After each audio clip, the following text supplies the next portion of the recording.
Hello বন্ধুরা, শুভ সকাল। কেমন আছো সবাই? চলে এলাম আরও একটা ছোট্ট নতুন ভিডিও নিয়ে। 15ই আগস্টের অনেক অনেক শুভেচ্ছা রইলো সবাইকে। সকাল সকাল ঘুম থেকে উঠে এই যে চলে এসেছি, মুখ হাত ধুয়ে চলে এসেছি। আমি সকালে প্রথমে আমার ফুল গাছের দিকে যাই। সকাল সকাল কেমন ঝিরিঝিরি বৃষ্টি পড়ছে আর গাছগুলোর উপর জল পড়েছে, সুন্দর লাগছে দেখতে ফুলগুলোকেও। তারপর চলে এসেছি বাসন আরও মাজার জন্য। আজকে সকাল থেকেই ভিডিওটা আমি স্টার্ট করে দিলাম, ছোট্ট একটা ব্লগ ভিডিও। তো আমার ব্লগ ভিডিওগুলো যদি তোমাদের ভালো লাগে তাহলে প্লিজ আমার পাশে থেকো, সাপোর্ট করো। ইউটিউব থেকে দেখে থাকলে সাবস্ক্রাইব করে দেবে, আর লাইক, ফলো, শেয়ার, কমেন্ট এগুলো একটু সবাই করে দেবে, ঠিক আছে? তো বন্ধুরা, চলে এলাম শাক নিয়ে। তো এগুলো কী শাক তোমরা একটু কমেন্ট করে জানাবে, ঠিক আছে? আর মা আর আমি বসে গেছি শাক নিয়ে, শাক কাটার জন্য। শাক ভাজা হবে আর মা বসে গেছে শাক বাছার জন্য, আর আমি বসে গেছি পেঁয়াজ আর রসুন কাটার জন্য আর লঙ্কা।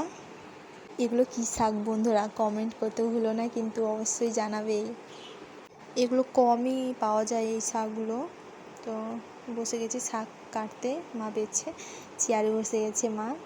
তো আমি শাকটা কেটে নিচ্ছি। তো শাক কাটার পর চলে যাব, আমি শাকগুলো ধুয়ে দেব, শাকটা রান্না করবে মা। তো বন্ধুরা, আমার রিলস ভিডিওগুলো কেমন লাগে অবশ্যই জানিও, আর আমার ভিডিওগুলো কে কোথা থেকে দেখছো একটু কমেন্ট করে জানাবে।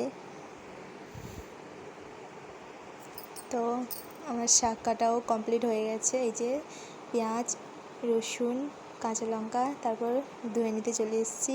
ধুয়ে দেবো শাকগুলো একটু।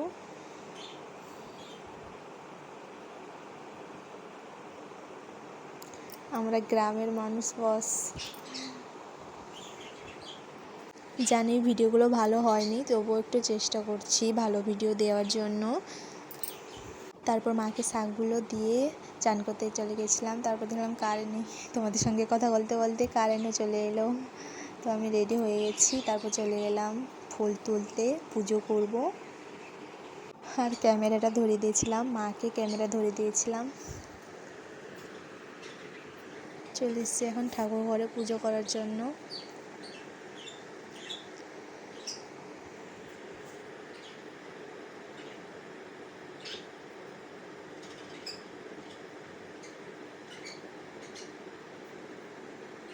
অবশ্যই জানাবে বন্ধুরা আমার ভিডিওগুলো কেমন লাগে তোমাদের।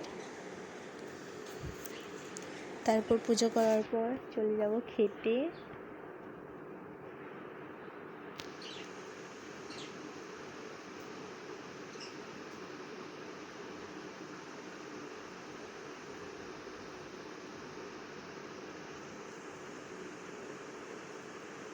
তো বন্ধুরা, আমার পুজো করা কমপ্লিট হয়ে গেছে, এখন এসেছি খেতে। আমরা গ্রামের মানুষ, তাই আমরা পান্তা পছন্দ করি, ঠিক আছে?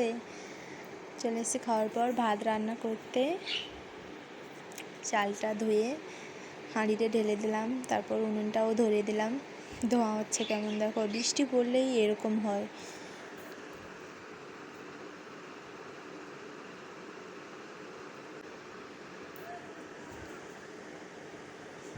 তারপর ভাত রান্না কমপ্লিট হয়ে গেছে, এবার ডাল সেদ্ধ করতে বসেছি। আলুগুলো দিয়ে দেবো ডালের মধ্যে। আর কেমন বৃষ্টি দেখতে পাচ্ছ। ডাল সেদ্ধ হওয়ার পর চলে এসেছি আলুর মধ্যে পেঁয়াজ ভাজা দেবো। তো সেটা ভাজার জন্য সেটা কমপ্লিট হয়ে গেছে। এবার লোটে মাছ বলেই দিলাম, তো বলো বন্ধুরা তোমরা কি বলবে। লোটে মাছ রান্না করার জন্য যা যা মশলা দেওয়ার দিয়ে দিলাম, আদা রসুন, তারপর রাই বাটা, পেঁয়াজ, লবণ, টমেটো, লঙ্কার গুঁড়ো, হলুদ গুঁড়ো, যা যা লাগে জিনিসপত্র সব দিয়ে দিলাম। তো লোটে মাছ এইরকম পদ্ধতিতে রান্না আমি প্রথমে রান্না করছি, আর আমি আমার মতো রান্না করতে খুব ভালোবাসি। তো আমার রান্নাটা কেমন হচ্ছে একটু জানাবে সবাই। জানি ভালো হয়নি, তাও একটু চেষ্টা করলাম।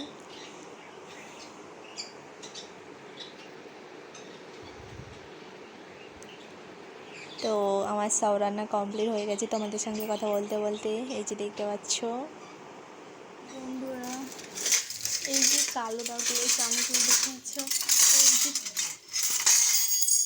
কালো দাগগুলো কী করে উঠবে তোমরা একটু আমাকে কমেন্ট করে জানাও।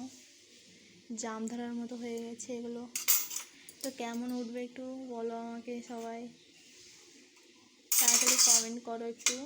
সব চামচগুলো তো এমন হয়ে গেছে, এগুলো সব নতুন ছিল। চলো আজকের ভিডিও এই পর্যন্ত, আবার দেখা হচ্ছে আবার পরের ভিডিওতে। ভালো লাগলে লাইক শেয়ার কমেন্ট সাবস্ক্রাইব করে দেবে ইউটিউব থেকে দেখে থাকলে। আর আমার ভিডিওগুলো কেমন লাগে অবশ্যই কমেন্ট করে জানিও, আর ফলো করে রাখবে পরবর্তী ভিডিও দেখার জন্য। টাটা।